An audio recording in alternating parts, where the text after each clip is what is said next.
아멘. 감사합니다. 할렐루야. 날이 확 풀리는 것 분위기는 느껴지는데 새벽에는 엄청 추웠습니다. 아마 올 들어 주일날 새벽은 오늘이 제일 추웠던 것 같습니다. 새벽에 새벽 예배 끝나고 주일날은 본당에 올라오는데 항상 온도 보면 7도였어요. 그런데 오늘은 4도였습니다. 올겨울에 아마 제일 낮은 온도 아니었나 싶습니다. 날이 풀리는 것 같아서 다행인데 이제는 안 추웠으면 좋겠다. 문제는 올여름 엄청 덥다고 또 하는 것 같습니다. 현재 예보는 그렇습니다. 근데 많이 안 더웠으면 좋겠다. 중요한 건 그럼에도 불구하고 우리는 바람은 있는데 우리가 뭘 할 수 있는 능력은 없어요. 추위도 더위도 우리가 어떻게 할 수 있는 능력이 없어서 오직 하나님의 도움만 바랄 뿐입니다. 우리는 하나님을 믿는 하나님의 백성 자녀라고 합니다. 그런데 하나님께서는 믿는 자의 하나님뿐 아니라 세상 모든 자의 하나님임을 우리는 알아야 됩니다. 하나님은 우리가 하나님을 믿든 안 믿든 하나님이 우리를 다 지으셨어요.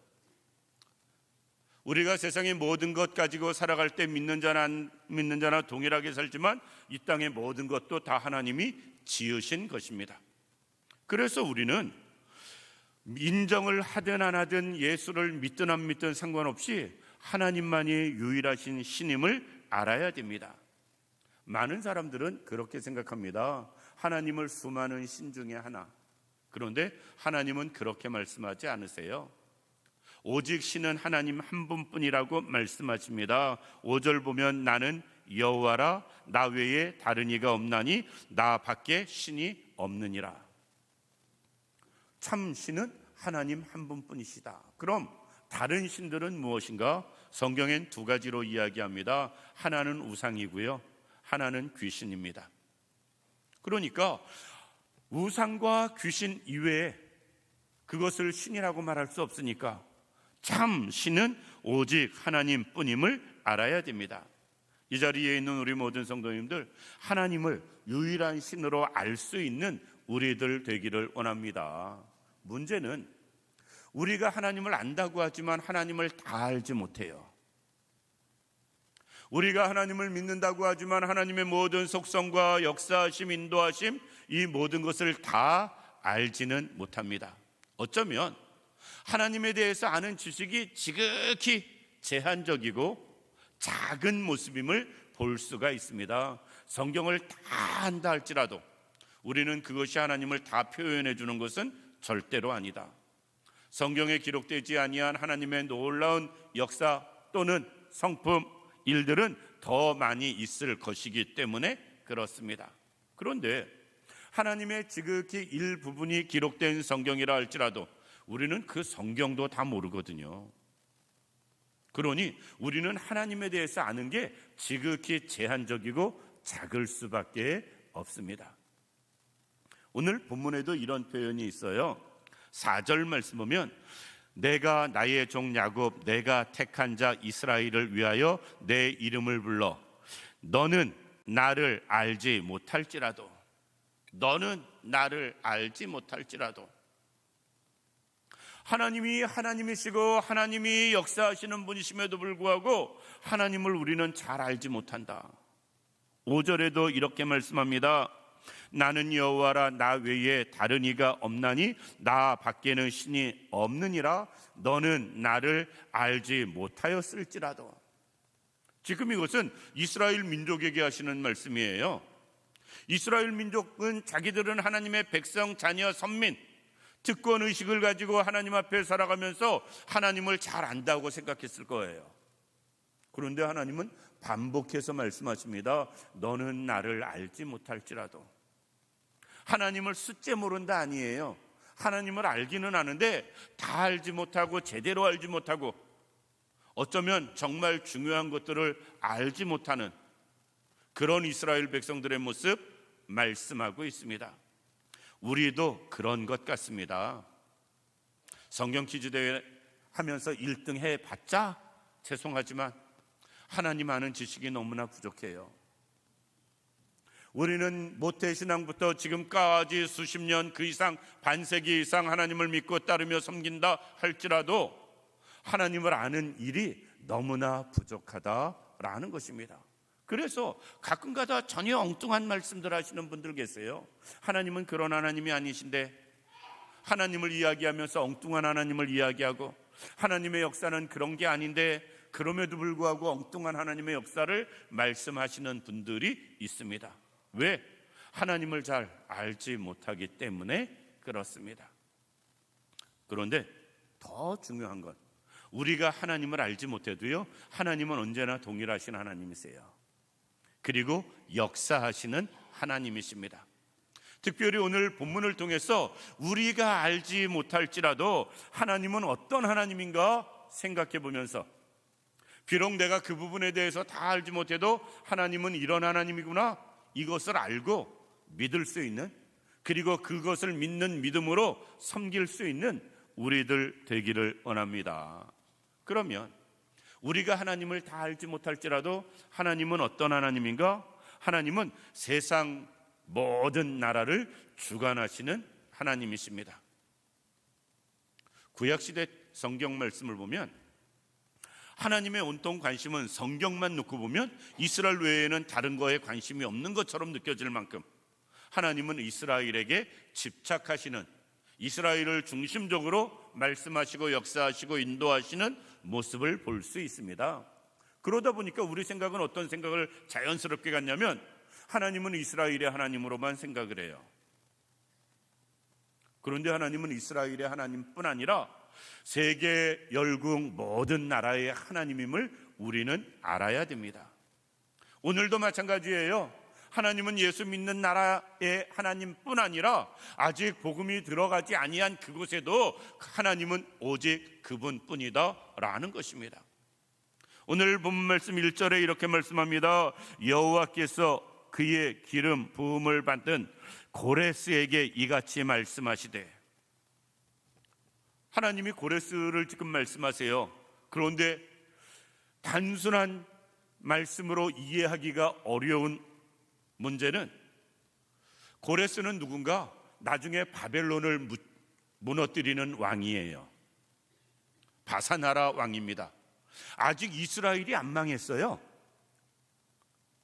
이스라엘이 망한 다음에 한참 후에 이스라엘이 70년 되어서 포로 생활 마치고 돌아옵니다. 그 이유는 바벨론이 망해서입니다. 바벨론을 망하게 하는 나라가 바사나라고, 그 바벨론을 망하게 한 왕이 고레스 왕이에요. 그러니까 지금 바사나라는 아주 작은 소국, 다른 나라에 별로 관심도 끌 수 없을 만큼 아직까지는 작은 나라고요, 고레스는 태어나지도 않았을 것으로 보여지는 상황입니다. 그런데 하나님께서는 지금 바사나라를 말씀하시고 고레스를 말씀하세요. 하나님은 세상 만사를 주관하시는데 지금 있는 나라뿐 아니라 앞으로 되어질 모든 나라, 되어질 상황까지도 하나님은 모든 것을 염두에 두시고 말씀하시고 역사하시는 하나님이시다라는 것입니다. 사실 우리가 현재를 살면서 지나간 것을 생각하면서는 하나님의 은혜를 이야기할 때가 많습니다. 현재를 생각하면서도 하나님이 함께 하신다는 것을 우리가 느끼며 살 때가 많아요. 그런데 나의 앞길까지도 주님이 책임져 주실 것이라는 이 부분은 굉장히 약한 모습을 보게 됩니다. 그 부분에 대한 믿음, 신뢰가 약하다 보니까 내 인생의 남은 삶을 내가 책임져야 되겠다는 압박, 부담, 그로 인해서 살아가는 삶의 모습, 여러 가지 문제가 있는 것들을 볼 수가 있어요. 하나님은 이스라엘의 하나님뿐 아니라 모든 열방의 하나님이시고요, 현재의 하나님뿐 아니라 앞으로 미래에도 모든 것을 인도해 가시는 하나님이심을 우리가 기억할 수 있기를 원합니다. 사실 이스라엘 나라가 포로로 잡혀간 것은 자기들의 죄 때문에 그렇습니다. 하나님을 하나님으로 인정하지 아니하고 하나님의 은혜를 받았음에도 우상에 빠져 살고, 그리고 하나님 말씀대로 살지 않다가 아무리 선지자들이 경고하고 말씀하고 하나님이 이야기해도 듣지 않다가 징계를 받아서 나라가 멸망하고 포로로 잡혀갑니다. 그런데 하나님은 거기서 끝내지 않으세요. 그럼에도 불구하고 70년 후에는 돌아오게 하시겠다 약속하시거든요. 문제는 바벨론이 그때 당시에 천하를 호령하고 다스렸지만 바벨론이 천하를 계속해서 호령하고 다스리는 상황이라면 이스라엘은 돌아올 가능성이 없습니다. 왜? 바벨론이 굳이 예루살렘까지 쳐들어와서 이스라엘을 정복하고 포로로 잡아갔는데 이스라엘 사람들을 그들의 그 수고하고 노력해서 잡아간 그들을 풀어줄 이유가 없거든요. 하나님께서 말씀하신 대로 이스라엘이 회복되고 돌아오려면 어떻게 해야 되느냐? 바벨론이 망해야 됩니다. 우리나라도 동일하잖아요. 일제 압제에서 일본이 우리나라 해방시켜준 거 절대 아닙니다. 그들은 망하지 않았다면 끝까지 우리를 압제하고 통치하고 지금까지도 있을 것입니다. 미국이라는 나라를 통해서 하나님께서 일본을 멸망시키시고 일본이 멸망되는 그 순간 우리는 자유를 찾고 해방을 맞이하는 모습을 보게 됩니다. 이스라엘도 동일해요. 바벨론에 망하고 포로로 잡혀가고 고생하던 그들에게 바사나라를 통해서 바벨론을 멸망하게 하심으로 하나님께서 이스라엘에게 말씀하신 대로 귀국할 수 있는, 자유를 찾고 돌아올 수 있는 은혜를 허락해 주시는 모습을 볼 수가 있습니다. 이 모든 것이 하나님의 주권 안에 되어진 거예요. 그러니까 하나님은 믿는 자의 하나님뿐 아니라 안 믿는 모든 자의 하나님이 되시고요, 우리나라의 하나님 이스라엘의만 하나님이 아니고요, 온 땅 열방의 하나님이심을 우리는 꼭 알아야 되고 믿어야 되는 것입니다. 이 자리에 있는 우리 모든 성도님들, 세상 모든 일들이 하나님의 손안에 있습니다. 우리의 미래도 하나님의 손안에 있습니다.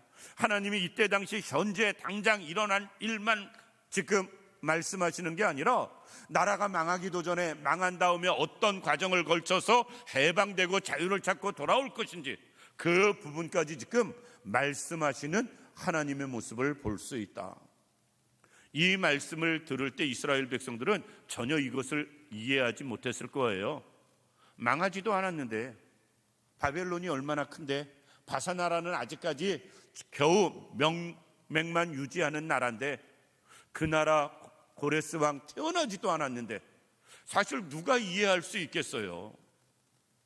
그럼에도 불구하고 우리는 이해 못해도 하나님은 만물을 다스리시고요, 만국을 주장하시고요, 그리고 모든 역사를 인도해 가시는 분이 하나님이시다라는 것입니다. 이것을 믿을 수 있는 우리들 되기를 원합니다. 만국을 다스리시는 하나님이라면 그 하나님의 능력이 내게 임하고 나를 인도해 가신다는 것을 우리가 믿을 때에 얼마나 힘이 되겠어요. 두 번째, 세상의 재물도 하나님이 주셔야 얻을 수 있음을 우리는 알아야 됩니다. 오늘 본 말씀 3절에 이렇게 말씀합니다. 내게 흑암 중에 보아와 은밀한 곳에 숨은 재물을 주어 라고 말씀합니다. 여기서 내게는 지금 고레스를 이야기합니다. 고레스가 바사나라가 바벨론을 정복하고 그 나라가 엄청나게 커질 때에 나라만 확장되는 것뿐 아니라 수많은 재물을 얻게 하실 하나님의 모습을 설명하고 있어요. 우리는 세상에서 열심히 살아야 됩니다. 어떤 면에서 수고하며 노력하며 땀 흘리고 그리고 이 땅에서 살기 위해서 정말 애쓰는 사람 되어져야 됩니다. 그런데 한 가지, 그럼에도 불구하고 인정할 것, 내가 노력한다고 재물을 버는 것도 아니고 모으는 것도 아닙니다. 하나님이 주셔야 가능한 것입니다. 그런데 우리는 사실 말로는 그것을 인정하면서 삶에서는 그것을 인정 안 해요. 이미 주신 것도 하나님이 주신 것이고요, 앞으로 주실 것도 하나님이 주셔야 우리가 받을 수 있는 것입니다. 그런데 너무나 많은 사람들이 내가 번다고 생각하고 내가 벌었다고 생각을 합니다. 하나님이 주신 것이라고 인정될 때 우리는 하나님의 것을 다시 드릴 수 있고요, 하나님이 주신 것이라고 우리가 믿을 때에 하나님의 선한 일을 위해 쓸 수도 있습니다. 중요한 건 하나님이 주셨다고 인정하는 그에게 하나님은 더 많은 재물을 주신다는 것입니다. 우리가 내가 벌었다 얻었다 생각하지만 하나님께서 그것이 모아지게 하고 쌓아지게 한 것 하나님의 능력이고 역사입니다. 아무리 많이 내가 번다 할지라도 하나님이 역사하지 않으면 흩어지는 거 잠깐이고요, 없어지는 거 잠깐이다. 우리가 이렇게 말하는 분들이 있습니다. 앞으로 벌고 뒤로 미친다고. 앞으로 벌었으면 뒤에도 남아야지요. 왜 뒤로 미치고 없어지는가? 하나님이 주시지 않으면 길이 없기 때문에 그렇습니다. 많은 사람들이 생각합니다. 수고하고 노력해서 우리가 재물을 얻는다고. 그렇게 따지면 우리나라가 세계 최강이 되어져야 됩니다. 왜? 우리나라처럼 근로시간이 긴 나라가 없어요. 외국 나가면 그 나라가 어떤 나라든 특정 도시 지역 이외에는 저녁만 되면 다 어두워지고 깜깜해져 버립니다. 우리는 밤늦게까지 이렇게 일하는 나라는 우리나라밖에 없습니다. 새벽에 차 운행 이렇게 하다 보면 화물차들이 그때부터 얼마나 많은지 몰라요. 참 부지런하게들 삽니다. 그런데 세계 1등으로 살지 못하잖아요.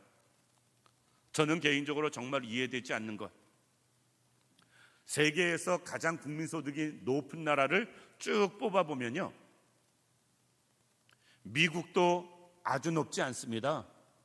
잘 사는 미국 경제 대국인데도 미국이 1, 2등 하지 않아요. 국민소득이 가장 높은 나라들은 대부분 북유럽 나라들입니다. 이해가 되지 않지만 그래요. 북유럽 나라들은 국민소득이 13만 달러도 넘는 나라가 있습니다. 우리 이제 3만인데 아직 4만도 안 돼 가지고 헤매는데 우리나라보다 서너 배를 잘 살아요. 미국이 이제 6만 정도 되어집니다. 6만 7만 사이예요, 국민소득이. 그런데 북유럽 국가는 10만이 넘는 나라가 여러 나라가 되어집니다. 아니, 그럴 수도 있지. 그런데 그게 이해되지 않는 건 북유럽 그 지역은요, 겨울이 엄청나게 긴 나라들입니다. 북쪽이 가까워서 밤이 또 엄청나게 긴 나라들이에요. 계절 따라서는. 우리나라처럼 경제가 활성화되어 있지도 않은 나라들입니다. 그런데 신기하게 국민소득 1, 2, 3등이 다 북유럽 쪽에 있습니다. 다른 것으로는 해석할 길이 없어요. 우리가 석유 많이 나라가 최고 부자일 것 같잖아요. 그런데 그것도 아닙니다. 중동 국가들이 국민소득이 높은 나라들이 없어요. 이 자리에 있는 우리 모든 성도님들, 재물도 하나님이 주셔야 얻을 수 있다는 것을 꼭 기억할 수 있기를 원합니다. 그 이유는 만물을 만드신 분이 하나님이세요. 세상의 모든 것의 주인 되시는 분이 하나님이십니다. 그래서 하나님이 주셔야 우리는 받을 수 있고 하나님이 허락하셔야 누릴 수 있는 거예요. 우리가 벌고 쓴다라고 절대 생각하지 마시기 바랍니다. 아무리 노력해도 안 되는 건 안 되는 거예요. 그래서 사람들이 이야기합니다. 세상살이가 생각처럼 되지 않는다고. 세상이 내 거면 내 생각대로 되는데 하나님 거기 때문에 내 생각대로 안 되는 거예요.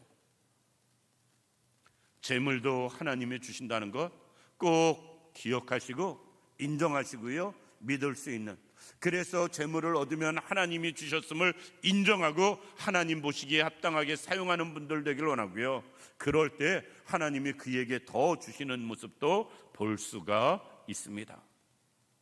아무리 움켜져도 아무리 모아도, 저는 교회 안에서도 그런 것을 가끔 경험하게 됩니다. 의외로 쉽게 재물을 모으고 또 일어나는 사람이 있는가 하면 아둥바둥해도 절대 안 되는 사람이 있습니다.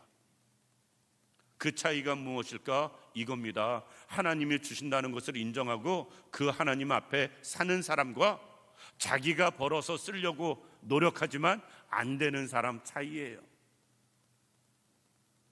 꼭 재물도 하나님이 주신다는 것을 기억하고 믿을 수 있는 우리들 되기를 원합니다. 마지막으로, 하나님은 내가 알지 못한다 할지라도 나를 위해서 일하시는 하나님이세요. 오늘 본문 말씀 보면 이렇게 말씀합니다. 오늘 본문 말씀 4절 보면 내가 나의 종 야곱, 내가 택한 자 이스라엘을 위하여 라고 말씀합니다. 사실 바사나라 고레스를 이렇게 일으켜 세우는 이유도 무엇인가? 이스라엘을 위해서예요. 그래야 바벨론을 멸망시키고 이스라엘을 해방시키니까. 하나님은 고레스를 위해서 지금 역사하는 게 아닙니다. 야곱, 이스라엘을 위해서 일하시는 거지. 고레스에게 지금 재물을 많이 주신다 약속하십니다. 그런데 왜 고레스에게 재물을 주실까? 이스라엘 백성들이 바벨론이 멸망한 다음에 돌아와요. 우리가 성경을 보면 느헤미야는 성벽을 건축하러 돌아옵니다. 성벽을 건축하러 돌아올 때 왕에게 재물을, 성벽 건축할 자금을 받아 갖고 와요. 그것도 청해서. 만약에 바사나라가 가난하면 주겠어요? 스룹바벨이 또 백성들과 돌아옵니다. 스룹바벨은 돌아와서 뭐 했는가? 성전을 재건을 합니다. 나라가 멸망했고 다 황폐해진 가운데 그들의 성전을 재건할 재물이 어디 있겠어요? 그들이 돌아올 때 재물들을 가지고 돌아옵니다. 왜? 바사나라가 워낙 부강해서, 워낙 잘 살았기 때문에 거기서 자리 잡은 사람들도 재물을 얻을 수가 있는 상황이 되어졌고요. 그로 인해서 그 재물 가지고 와서 성전을 재건하는 모습을 보게 됩니다. 그러니까 결국은 바사나라를 위해서 일하는 것 같지만 바사나라가 아닌 이스라엘을 위해서, 고레스를 위해서 일하신 것 같지만 고레스가 아닌 이스라엘 백성들을 위해서 하나님은 역사하셨다라는 것입니다. 이것을 가장 쉽게 이해할 수 있는 게 예수님이 이 땅에 왜 오셨는가? 나를 위해서. 나를 위해서 오신 거거든요. 저는 이렇게 표현하면 속으로 에이 하실 분 계시지만 하나님이 나를 위해서 역사하신 것을, 또 우리 교회를 위해서 역사하신 것을 우리는 교회 건물 이사를 통해서 우리는 깨달을 수 있습니다. 만약에 그때 당시에 우리 보고 교회 지라고 그랬으면 교회 못 졌습니다. 왜? 전혀 뭐 어떤 비빌 언덕이 없었거든요. 힘들게 건축한 분에게는 정말 죄송하지만 우리 주영교회에 의해서 하나님이 역사하셨다. 저는 그렇게 믿습니다. 그래서 내가 짓지 않은 큰 성을 주리라 하나님은 말씀하시잖아요. 그리고 이스라엘 백성들에게 가나안 성읍 하나도 짓지 않은 그 가나안을 주시잖아요. 그 높은 성, 그 엄청난 성들을 하나님께서는 주시잖아요. 가나안 사람을 위해서 그렇게 건축한 게 아닙니다. 이스라엘 백성들이 들어가 살게 하기 위해서 그렇게 미리 준비하신 것이지. 하나님의 역사는 지금도 믿는 자를 위해서 믿지 않는 자의 모든 것을 일으켜 세우시는 것이고요. 하나님 앞에 합당하게 살아가는 사람을 위해서 그렇지 않은 사람의 삶을 지금도 일으켜 세우시는 것입니다. 따라서 안 믿는 자가 잘 된다고 우리는 부러워할 필요가 없습니다. 다른 사람이 잘 된다고 낙심할 필요도 없어요. 우리가 하나님 앞에서 이것을 믿고 하나님이 나를 위해서 일하실 수 있도록 하나님 앞에서 합당하게 살아가는 사람 되는 게 중요한 것입니다. 그리하면 하나님이 생각지도 않은 때에 생각지도 않은 방법을 통해서 하나님께서 이스라엘을 회복하시는 것처럼 우리도 하나님 앞에 합당하게 살기만 하면 하나님의 역사는 언제 어떤 방법으로 우리에게 임할지 아무도 모른다라는 것입니다. 반대로 하나님 앞에 합당하게 살지 않는다면 내가 얻은 것, 내가 세운 것, 그거 무너지는 것도 잠깐임을 알아야 됩니다. 하나님이 흩으시면 길이 없어요. 따라서 우리가 하나님이 이런 분이시라는 것을 알고 믿고 행하는 우리들 되기를 원합니다. 만물의 주관자, 만국의 주관자가 하나님이시라는 것, 그리고 이 땅의 물질, 재물, 성공, 이것도 하나님이 주셔야만 가능하다는 것. 내가 그 하나님 앞에 합당하게 살기만 하면 그 하나님은 지금도 나를 위해서 일하신다는 것, 이것을 믿을 수 있는 분들 되기를 원하고요. 내가 그것을 제대로 알지 못한다 할지라도 하나님 앞에 합당하게 살아가기만 하면 하나님은 반드시 나를 위해서 역사하시는 일이 있을 것이라는 것을 믿고 나아가는 우리 모두가 되기를 주님의 이름으로 축원합니다. 기도드리겠습니다. 살아서 역사하시는 참 좋으신 아버지 하나님, 은혜와 사랑을 진심으로 감사를 드립니다. 하나님, 우리를 사랑하시고 인도하시고 축복하여 주시어서 우리가 다 알지 못한다 할지라도 하나님은 열방의 주관자시며 역사의 주관자이십니다. 우리가 다 느끼지 못한다 할지라도 재물도 하나님이 주셔야 얻을 수 있고 누릴 수 있다는 사실을 깨달아 알게 하여 주옵시고, 우리가 알지 못해도 하나님은 지금도 우리를 위해서 일하시는 하나님임을 확신하게 하여 주시어서 하나님이 나를 위하여 일하실 수 있도록 하나님 앞에 살길 원합니다. 온전한 믿음으로 살길 원하고 섬기며 살길 원하고 주를 위해 우리가 쓰임받으며 살기를 원합니다. 그로 인해서 하나님이 나를 위하여 일하시는 일들을 경험하며 나가는 저희들 되게 하여 주옵소서. 하나님이 온전히 함께하여 주시기를 원하오며 예수님의 이름으로 기도드립니다. 아멘.